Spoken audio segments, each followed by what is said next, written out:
Assalamualaikum warahmatullahi wabarakatuh. Perkenalkan, saya Cynthia Dwi Ningtyas dengan NIM D400190004 dari kelas A. Di sini saya akan menjelaskan tugas besar yaitu dari praktikum PMLDI. Di sini saya mendapat bagian yaitu kendali motor DC. Untuk alat dan bahannya, di sini saya menggunakan software MATLAB. Kemudian pada rangkaiannya itu terdiri dari beberapa komponen, yaitu DC mesin, ideal switch, stir generator, motor starter, voltage measurement, scope, gain, demux, kemudian terminator series RLC, kemudian DC voltage, power queue, dan terakhir ada ground. Untuk dasar teorinya sendiri yaitu motor DC atau sering disebut motor arus searah sering digunakan untuk keperluan yang membutuhkan pengaturan kecepatan dibandingkan dengan mesin AC.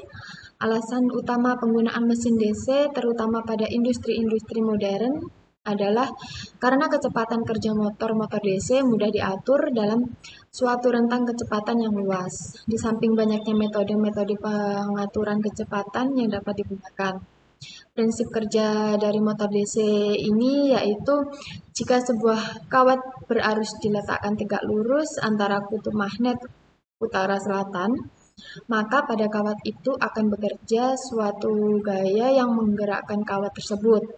Arah gerak kawat tersebut ditentukan dengan kaidah tangan kiri apabila arah medan magnet atau B searah sumbu X atau negatif. Sedangkan arah arus kawat I searah sumbu Z positif. Maka arah gaya F terhadap kawat tersebut searah sumbu Y positif.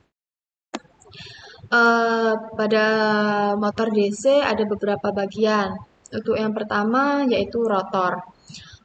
Rotor sendiri yaitu silinder laminasi magnetik yang diisolasi satu sama lain.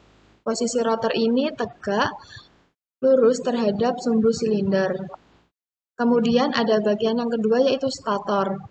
Stator adalah suatu bagian motor, akan tetapi stator ini tidak bergerak melainkan diam. Kemudian ada juga badan mesin.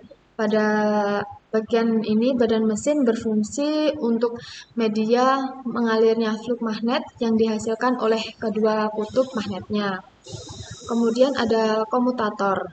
Komutator ini adalah struktur silinder yang terbuat dari tembaga yang ditumpuk tetapi diisolasi satu sama lain menggunakan mika. Fungsi dari komutator ini sendiri untuk memasok arus listrik ke lilitan kumparannya. Kemudian ada brush atau sikat motor DC. Sikat motor DC ini terbuat dari grafit dan struktur karbon. Setiap pada motor DC berperan untuk menghantarkan arus listrik dari rangkaian luar ke komutator yang berputar. Kemudian ada belitan armatur.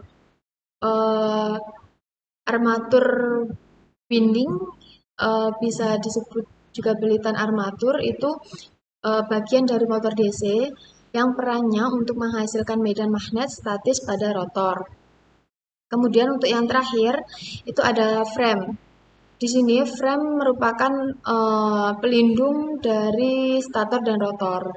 Frame atau yoke melindungi suatu komponen yang ada di dalamnya. Kemudian di sini ada screenshot dari rangkaian dari software MATLAB-nya. Kemudian untuk hasil gelombangnya, untuk arusnya, didapat hasil gelombang arus pada rangkaian ini bisa kita lihat bahwa arus mulai naik dari waktu 0, sekian detik sehingga mencapai puncak yaitu 35. Setelah naik gelombang mengalami penurunan drastis sehingga ketinggian berada pada 16 pada waktu 2 sekian detik. Kemudian setelah itu naik lagi hingga 35 dan turun drastis hingga ketinggian 16.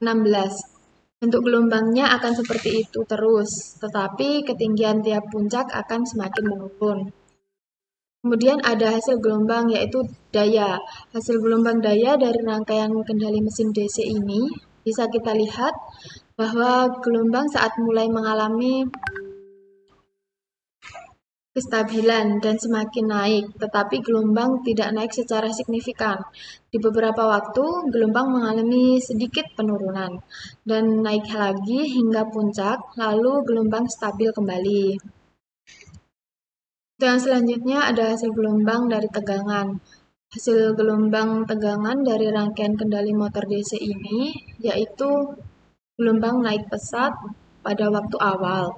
Setelah itu turun di waktu yang sangat berdekatan, kemudian naik lagi secara pesat dan turun lagi.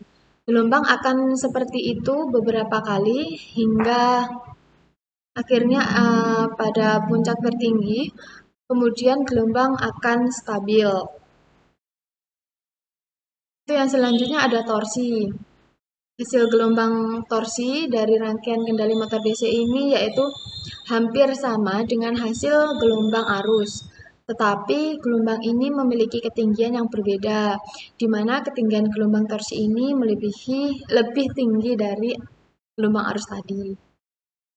Uh, untuk kesimpulannya dari PPT ini, kendali mesin DC ini sering dimanfaatkan pada mesin perindustrian. Kemudian kendali mesin DC ini banyak digunakan pada perindustrian dikarenakan mesin DC ini mudah diatur dalam suatu rentang kecepatan yang luas. Di samping banyaknya metode-metode pengaturan kecepatan yang dapat digunakan digunakan. Untuk hasil gelombang dari rangkaian mesin DC ini hampir sama. Terima kasih. Setelah ini langsung saja menuju pada rangkaiannya. Di sini ada rangkaian.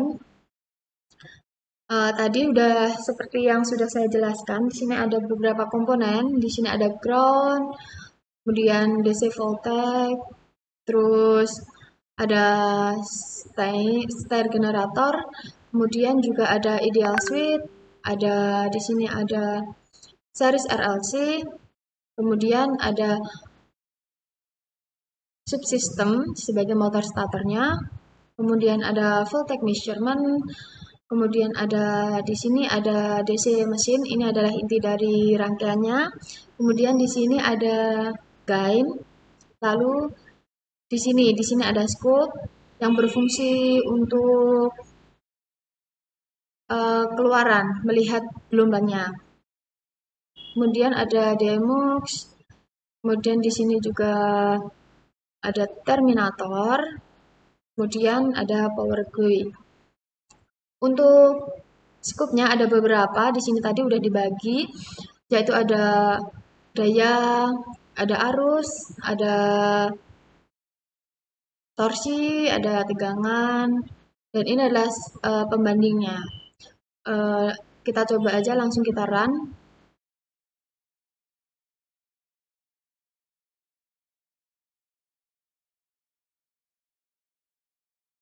Nah, kita bisa didapat untuk W seperti ini tadi, seperti yang sudah saya screenshot untuk untuk hasil dayanya. Kemudian kita bisa lagi lihat untuk arusnya seperti ini. Gelombangnya naik pesat, kemudian turun, kemudian naik lagi. Sampai di sini naik, kemudian stabil. Selanjutnya ini adalah gelombang dari torsi. Di sini naik pesat, kemudian turun, naik lagi seperti arus. Gelombang arus ini, kemudian terjadi kestabilan.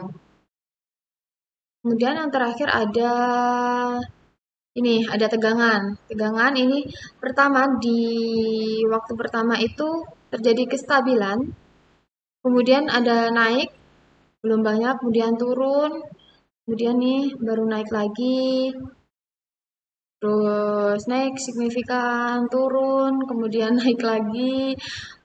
Itu sampai di sini pada puncak tertinggi lalu stabil. Eh, Baik, mungkin itu saja presentasi dari saya.